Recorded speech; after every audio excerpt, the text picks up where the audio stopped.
Doctor Mohammad Yunus মাথা না, ওটা একটা ম্যাগনেট। 37টা দেশের ভিসা সব বাংলাদেশে নিয়ে চলে এসেছে ইন্ডিয়া থেকে। টের পাচ্ছেন কি করেছে? আমরা দেশটাকে গড়তে চাচ্ছি। আপনারা যদি প্রতিবেশী হিসেবে পারেন আমাদের সাহায্য করেন, সমর্থন জানান, না পারলে চুপ থাকেন। প্রতিবেশী যেহেতু পাল্টানো যায় না, এই জন্য আমরা আর কিছু বললাম না। আমরা জানি আমাদের এই মেয়েটা পালিয়ে গিয়ে উল্টা পাল্টা করাচ্ছে আপনাদেরকে দিয়ে। এই জন্য চাচ্ছি মেয়েটারে আমাদের যে পাবনা আছে না, হেমায়েতপুর, এখানে অন্তত 14 বছর রেখে দিতে। কারণ এদেশে ওর চাইতেও কঠিন জায়গা আয়না ঘরে বহু মানুষকে আপনি 14 বছর রেখে গিয়েছিলেন।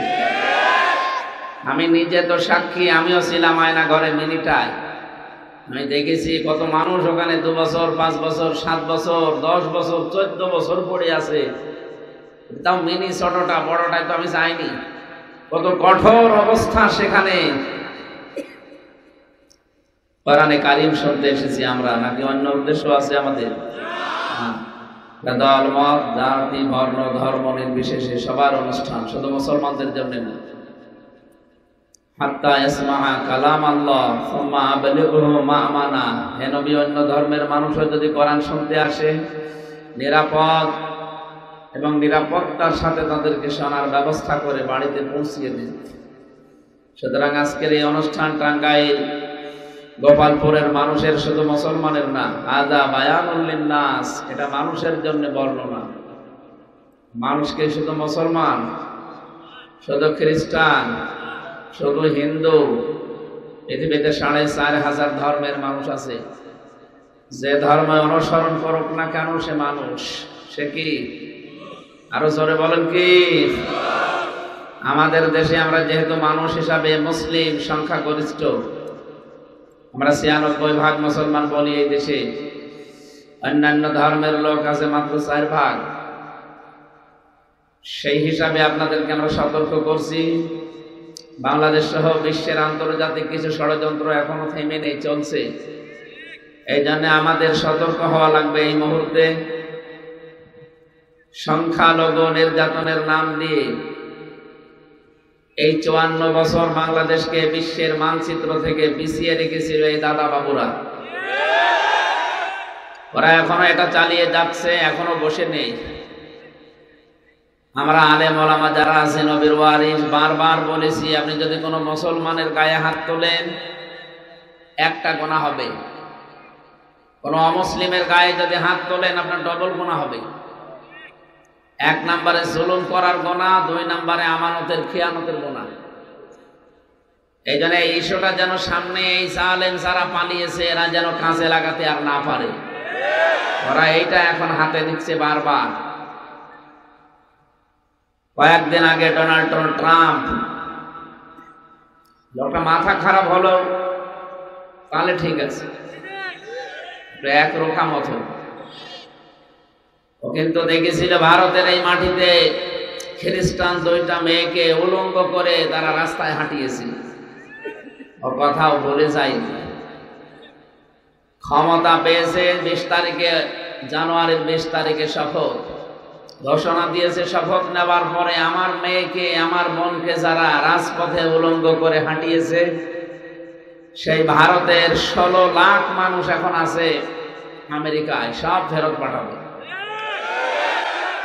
আমার মনে হয় যে অবস্থা সামনে আসতেছে, দাদার ধুতি খুলে যাবে।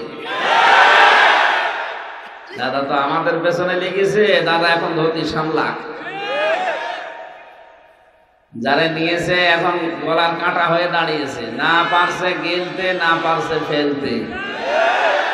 আমরা বারবার বলছি আমাদের মেয়ে আমাদের দিয়ে দেন, আমরা আল্লাহর কাছে পাঠিয়ে দিই, কারণ ও ছাতা রেখে ঝামেলা। শরীরে ক্যান্সার থাকলেও বেশি দিন রাখতে নেই, হয় কেটে বাদ দেওয়া লাগে। কথা বলেন না কেন? আমরা চাই আপনারা এতদিন মিথ্যা কথা ছড়িয়েছেন স্বামী স্ত্রীর সম্পর্ক আপনাদের সাথে। কিসের স্বামী স্ত্রী? আপনি যা, আপনার সাথে আমাদের মেয়ের বিয়ে দেওয়া জায়েজ আছে।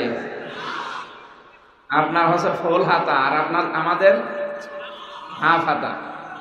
ফুল হাতার সাথে হাফ হাতা যায়। এরপরও দাদার যে বয়স, এ বয়সে যদি এখন মুসলমানি দিয়ে মুসলমানি হয়, এ বয়সে তো মুসলমানি দেওয়াও সমস্যা। কোন হাসাম দিয়ে আপনি মুসলমানি দেবেন? এই পাকা মতো সাওয়ালের মুসলমানি দিবে যে হাসাম সাহেব তো চোখ বন্ধ করে মুসলমানি দেওয়া লাগবে। এই যে আগা কেটে যে গোড়া কেটে বাদ দিয়ে দিবে। আমি আর নিচে নামলাম না।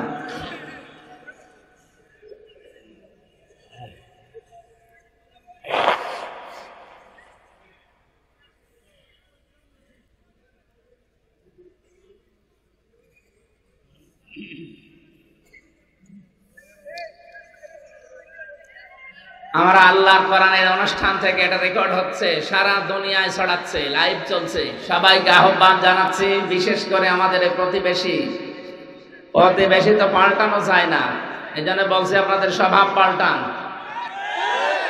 মাইক্রোসফট এটা চালায় খ্রিস্টানরা, রিপোর্ট দিয়েছে এই পৃথিবীতে সবচাইতে বেশি মিথ্যা কথা বলে ভারতের মানুষেরা।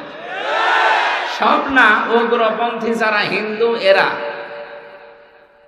এই জন্য মোদী দাদার পক্ষে যারা আছে এরা যে সবচাইতে বেশি মিথ্যা কথা দুনিয়াতে বলে, এটা আমরা রিপোর্ট বানাইনি, বানিয়েছে খ্রিস্টানরা। ভয়েস অফ আমেরিকা এটাও খ্রিস্টানরা চালায়, তারা রিপোর্ট দিয়েছে 257টা দেশ পৃথিবীতে আছে, সবচাইতে বেশি নিরাপদে আছে সংখ্যালঘু যাদেরকে বলা হয় তারা বাংলাদেশে। অথচ এই 54 বছর ওরা ছড়িয়েছে যে আমাদের দেশে নাকি সংখ্যালঘু নির্যাতন হয়, এটা দাহা মিথ্যা কথা। পঞ্চগড় থেকে এবং কি এই যে মাগুরা থেকে 2 জন মহিলা গিয়েছিল কয়েকদিন আগে ইন্ডিয়াতে। সাংবাদিকরা তাকে তার পাসপোর্ট কেড়ে নিয়ে বলেছে আপনার পাসপোর্ট ফেরত দিতে পারি, আপনারা বলবেন যে বাংলাদেশে আমাদের পূজা পার্বণ করতে দেয় না, আমার মেয়েকে রেপ করেছে, আমরা টিকতে পারলাম না, এই জন্য আমরা পালিয়ে চলে এসেছি, এগুলো আমরা মিডিয়ায় দেখাবো, বিশ্বের মডেলরা দেখবে। মেয়ে 2টা সঙ্গে সঙ্গে বলেছে, কি বলেন আপনি?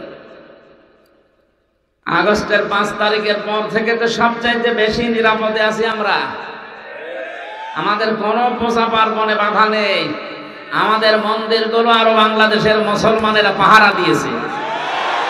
আর আপনারা কি করেন? আমাদের মসজিদগুলো আপনারা ভেঙে দিচ্ছেন। আজকেও একটা মসজিদ ভেঙেছে। পৃথিবীর মানুষেরা মাটির নিচে তেল পায়, গ্যাস পায়, সোনা পায়, রূপা পায়, আর শয়তানরা শুধু মন্দির পায়।